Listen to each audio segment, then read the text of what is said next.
what I'm going to talk about is I see myself as kind of an outsider from this technology, unlike Sarah, and so I'm really I'm anxious to have a dialogue there. So what I did was essentially sort of decide to explore this territory, and this is at the very early stages, and I just sort of read the literature and kind of thought about the ethical issues in what people are saying about this technology. So it's very early stage, and here we go. And the reason I made the comment about Sarah is because when you read the literature, it is quite clear that people think the major rationale is empathy. That is, that they're designing these things in order to create empathy with people in certain circumstances. And somehow,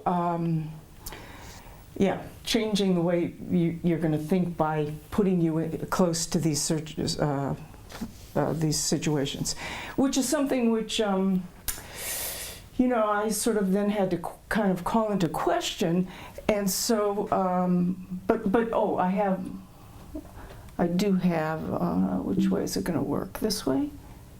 So the rationale, so I have this little cartoon which I thought was really nice, because the more you start reading about the rationale of empathy and asking, well, what exactly do we mean by empathy, the less you understand what it means to be empathetic to one another. And there's lots of literature contorting about this, trying to have different ideas about how we model, if I see somebody suffering, I get a model in my brain and, connect it to an experience I had and all that stuff. Anyway, so I ended up thinking that these are the quotes, just to make sure you believe me that empathy is a dominant theme.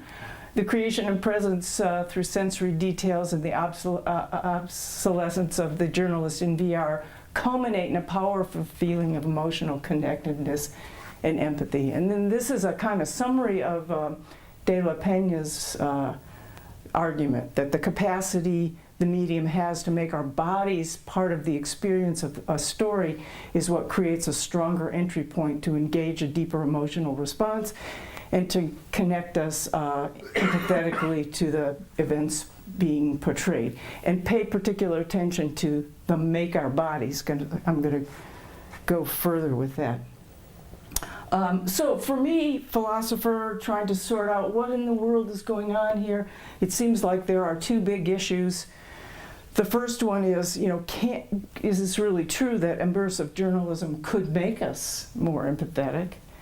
And there's lots of people doing research empirical research to try to document that this happens. And of course, I'm much more interested in what are the social and ethical implications of it if it does produce empathy. Then I think it's a technology or, to be reckoned with. But that's a normative question, to think. It's not an empirical question. It's trying to understand what this experience of immersion does to us, and whether it's a good thing or a bad thing or what.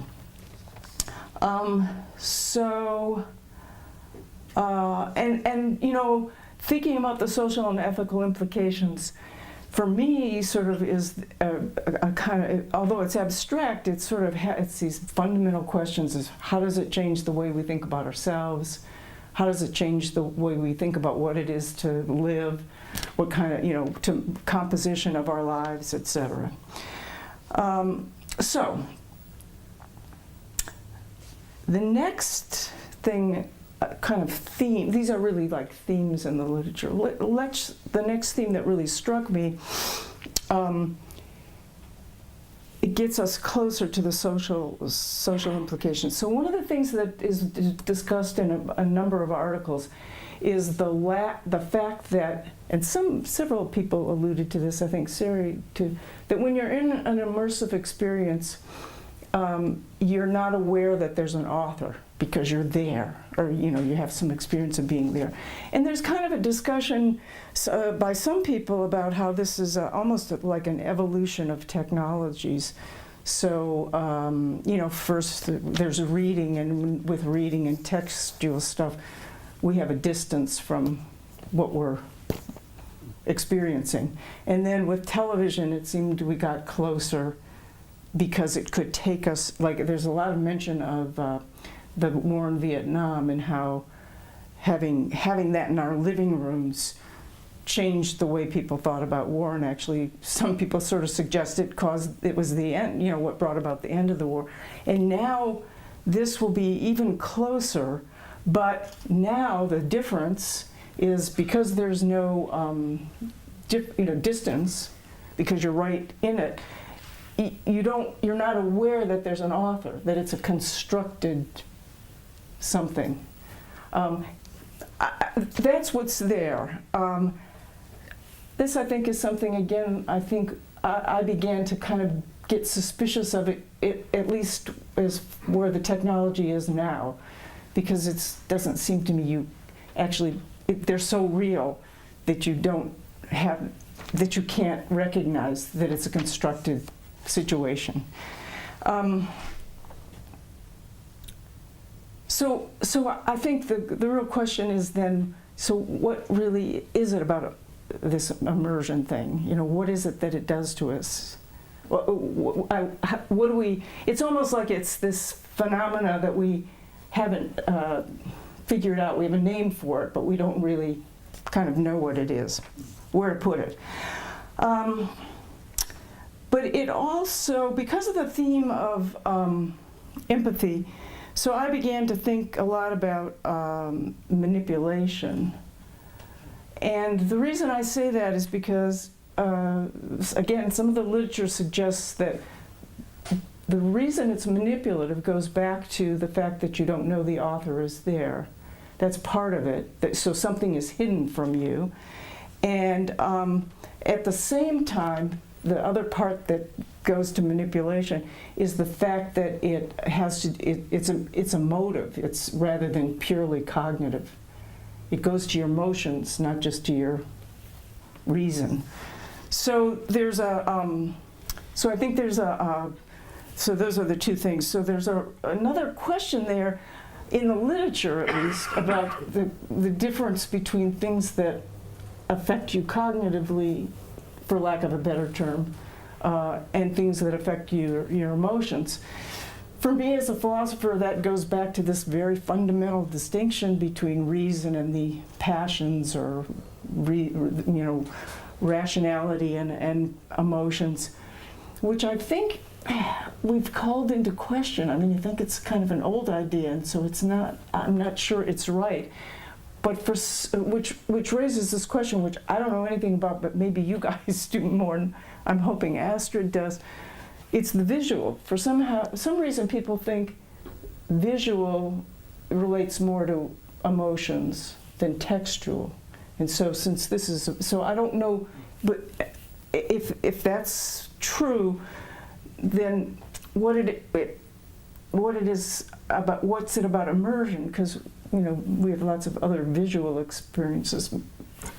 Maybe it's just more senses. I don't know, but something's going on there in the literature. Okay, and this one, the other reason this one's important is because it goes to the values of journalists. Because journalists are supposed to be at least traditionally, are supposed to be objective and tell us the truth and give us information, and not necessarily, and the fact that this might be targeted to make us feel rather than think is, it's both troubling, but also, of course, what journalists implicitly have always done, right? I mean, the reason not always, but often the reason a journalist writes a story is because they want people to care about what they're writing about and act on the basis of their caring. So that one's going to need a lot of, I think, thinking through. And then another sort of lurking theme, I haven't seen, it's hinted at in the literature, but when it comes to these ethical issues that I just mentioned, none of these, are they new or unique? But I don't think so. I think they're much more themes that were, ethical issues that were in journalism before, but are just sort of arising in a new, some sort of new version, new way. And I've always thought that I've done a lot of work on information technology, and one of the things it does is it often forces people who are using it to make explicit what was implicit before. So, just simple example, the very first computer software was used for doing budgeting and accounting. And I used to think the most revolutionary thing about that was not the actual software, but was actually that in order to design a system for a company, you had to go in there and get the company leaders to articulate what they wanted to do, what they wanted there, and it was just making those things explicit. So that's a good and important issue, I think, lurking there that needs to be gone further. And then almost the end, there's all kinds of potential, and this is again the counter to the empathy part. I mean, empathy is a great tool for manipulation and for telling untrue stories, and creating hatred rather than negative emotions rather than positive emotions. So more powerful fake news is one of the things. And then there's one more thing I wanted to say. Oh, so now the other thing that I've done in my earlier work has to do with professional ethics for different professions.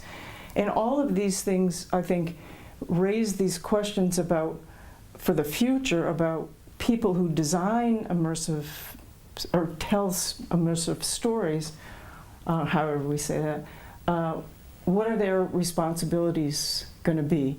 So just to go back, that discussion of the hiddenness of the author, has all kinds of suggestions for some norms about whether or not you insert some sense of authorship in the experience. I'm not saying that's a good idea, but it's that kind of idea that needs to be thought of. So basically, we're talking about changing norms for journalism, or at least extending traditional norms of journalism to a new context. So I think that's it. I tried to be quick.